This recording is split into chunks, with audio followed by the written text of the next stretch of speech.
가장 많은 통증이 일어나는 부위는 허리 근처예요. 그리고 두 번째로 많은 데가 오늘 얘기 드릴 무릎입니다. 오늘은 통증을 진단하는 14번째 시간이고 무릎이 아플 때 어떤 문제들이 있을 수 있는지 그리고 그걸 어떻게 우리가 감별할 수 있는지 그런 거에 대한 내용들을 얘기를 해드릴 거예요. 이 중에서도 무릎 아프신 분들 계시죠?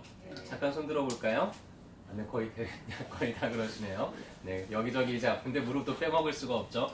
무릎에서는 여러 가지 원인들이 있는데 일단은 근육성 문제로 인해서 나타나는 통증들도 있을 거고요. 그 다음에 무릎 주변에 있는 인대가 문제가 생겨서 혹은 힘줄에 문제가 생겨서 통증을 느끼는 때도 있을 거고요. 그 다음에 신경통도 있어요. 무릎 근처에서 느껴지는 신경통도 있을 거고 관절에서 느껴지는 통증들도 있을 거고요. 그 외에도 주변에 있는 연부 조직들에서 다양한 통증들을 일으킬 수 있는데 그것들을 하나하나 이제 구별하는 방법들을 알려드릴 거예요. 일단은 무릎이 어떻게 생겼는지를 먼저 알아야 되겠죠. 무릎은 총 4개의 뼈로 이루어져 있습니다. 대퇴골이 있고요. 그 다음에 경골과 비골로 이루어진 관절이 있고요. 그 다음에 슬개골과 대퇴골이 만나는 관절이 있어요. 이렇게 총 4개의 뼈가 있는데 관절끼리 서로 뼈끼리 부딪히면은 뼈가 금방 깨지거나 으스러질 수가 있잖아요. 그래서 뼈 끝에는 연골이라고 하는 부드러운 뼈가 달려 있습니다. 그래서 연골끼리 부드럽게 이제 만날 수가 있죠. 관절에는 이 관절들끼리 부딪히는 거를 보호하기 위한 이런 안전한 디스크 조직 같은 게 있는데요.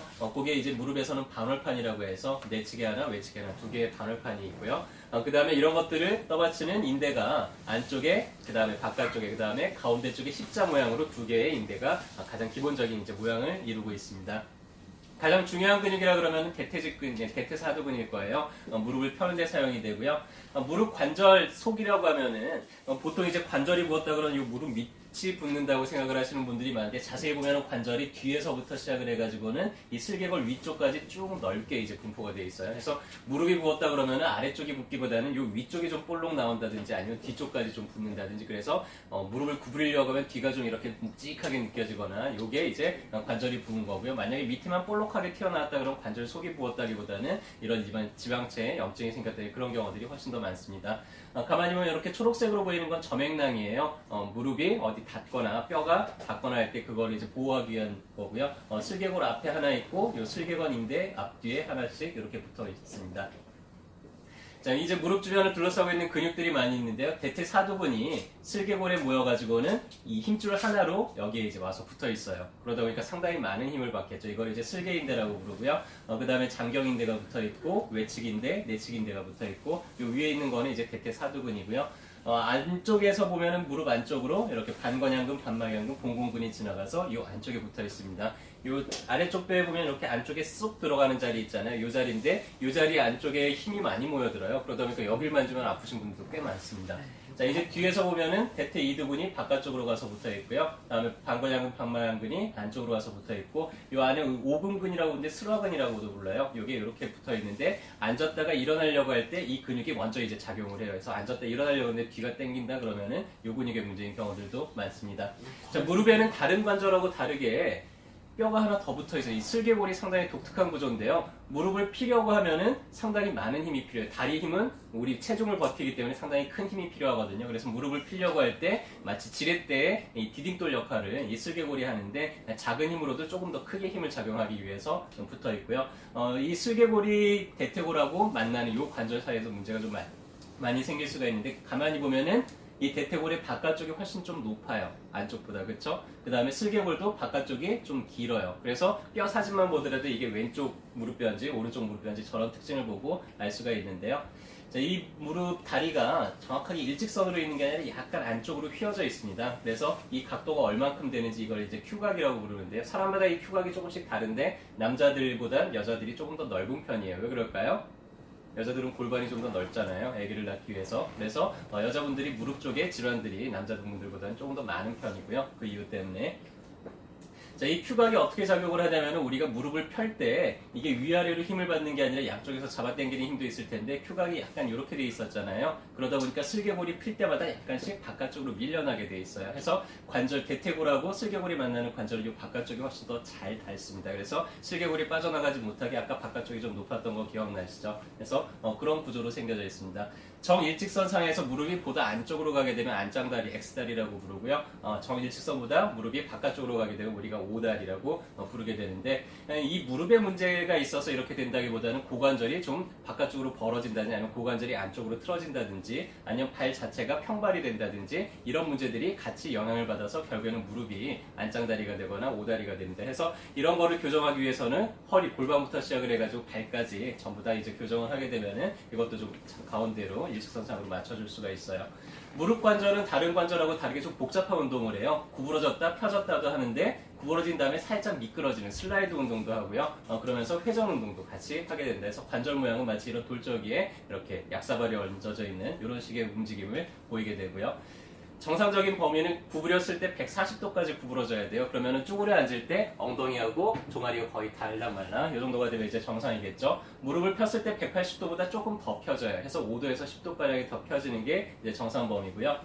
앉은 상태에서 발을 바깥쪽으로 돌렸을 때 30도에서 40도까지 외회전이 돼야 되고요. 안짱다리를 했을 때 한 10도가량 내회전이 된다 그러면 이제 정상 범위예요. 근데 관절에 염증이 있거나 관절이 굳어지게 되거나 퇴행화가 되면 이런 움직임들이 많이 떨어지게 되겠죠.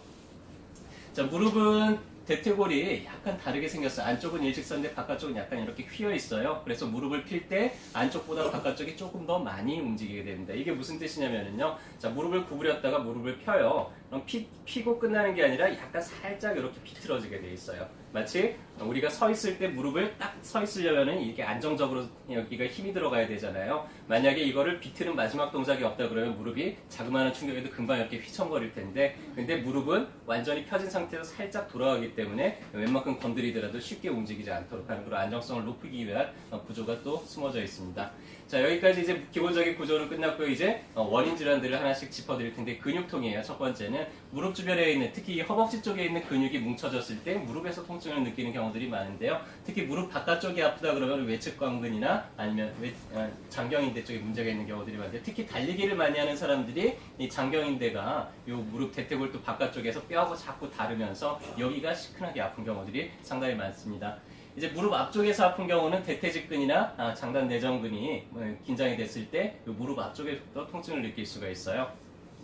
자, 그 다음에 무릎 뒤가 당길 때는 아까 얘기했던 스라근이 뭉쳤을 때도 그렇고요. 혹은 햄스트링이 뭉쳤을 때도 무릎 뒤가 당긴다고 느낄 수 있는데요. 스라근이 뭉쳤을 때는 앉았다가 일어서려고 할 때 뒤가 당긴다 그런 스라근 문제일 가능성이 크고요. 어떤 분들은 쪼그려 앉으려고 하는데 쪼그려 앉으면 무릎 뒤가 당긴다는 부분이 있어요. 그때는 이제 햄스트링이 잘 늘어나지 않아서 이쪽 문제일 가능성이 더 크겠죠.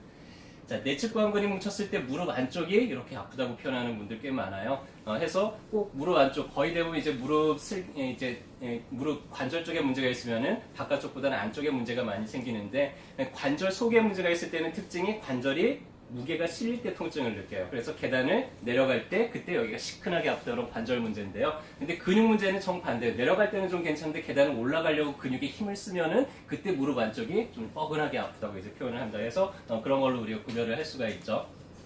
자, 이런 근육 문제들은 한의원에 오셔가지고 침 몇 번 맞으면 또 금방 치료가 잘 되는 질환이니까 이렇게 뻐근하다, 땡긴다 이런 통증들을 느끼면 가까운 한의원 혹은 어깨동무 오셔가지고 치료받으시면 되겠죠. 자, 이제 염좌예요. 염좌가 뭐죠? 염좌는 삐었다는 얘기죠. 인대가 늘어났다라고 이제 표현을 하죠. 무릎 주변에 있는 내측인대, 외측인대 이런 십자인대들이 늘어나거나 혹은 손상이 너무 심해지면은 인대가 파열이 돼 버려요. 끊어져 버려요. 자, 인대가 늘어났을 때 특징은 그 인대가 더 늘어나려는 움직임에서 되게 아파요. 그렇죠? 그래서 걸을 때 어떻게 움직이다 보면은 시큰하게 아픈데, 인대가 문제가 생겼는지 안 생겼는지 그 인대를 늘려보면 알겠죠. 그래서 내측 인대를 늘려보기도 하고요. 외측 인대를 이런 식으로 늘려봤을 때 바깥쪽이 아프다든지 안쪽이 아프다든지 시큰하게 통증을 느낀다 그러면 인대가 좀 손상이 된 거겠죠. 십자인대, 전십자인대는 이렇게 아래쪽 다리를 잡아 당겨봐요. 그때 무릎 속에서 통증을 느끼는 전십자인대가 부상이겠죠. 전십자인대가 끊어졌을 때는 덜거덕하고 앞쪽으로 확 당겨져 버려요. 그러면은 그때는 좀 수술이 필요한 그런 질환 문제일 수도 있습니다. 후 십자인대는 후방 십자인대를 이제 밀어봐요. 밀어봤는데 그때 시큰하게 아프다 그러면 이제 후방 십자인대가 문제가 생긴 거였죠. 파열이 됐을 때는 덜거덕하고 완전히 들어가 버려요. 그래서 이런 후방 십자인대나 인대가 끊어졌을 때는 움직임 범위가 덜거덕하면서 훨씬 더 많이 움직여 버립니다. 이때는 한 달 이내에 부상당하고 나서 한 달 이내에 빨리 수술을 받으셔야 돼요. 그냥 놔두면은 나중에는 복원하기가 좀 어려워질 수가 있습니다. 자, 또 무릎 주변에서 이제 가장 많이 손상되는 것 중에 하나가 슬개건염인데요. 슬개건이라는 거 아까 대퇴사두근이 슬개골을 둘러싸고 아래쪽으로 가서 이 한 점에 다 모인다 그랬잖아요. 그래서 이 슬개건에 상당히 많은 힘이 걸려요. 그래서 이 힘줄에는 상당히 좀 염증이 많이 생기고 부상이 많이 생기는 편입니다. 그래서 앉았다가 일어서려고 거기 대퇴사두근이 힘을 쓰면은 요 아래쪽 무릎 밑에서 좀 시큰하게 느낀다 그러면은 붙어있는 요 자리나 아니면 슬개골하고 붙어있는 요 자리가 염증이 생기는 경우들이 많아요. 염증이 있기 때문에 누르면 아플까요? 안 아플까요? 누르면 되게 아프겠죠. 그래서 이 부위를 직접 눌러보거나 눌러봤을 때 아프다 그러면은 이 경우는 운동을 쉬어줘야 돼요. 무릎을 많이 사용하시면 안 되고요. 그리고 열심히 이제 주변에 한의원에서 치료를 받으시면은 또 쉽게 회복이 됩니다.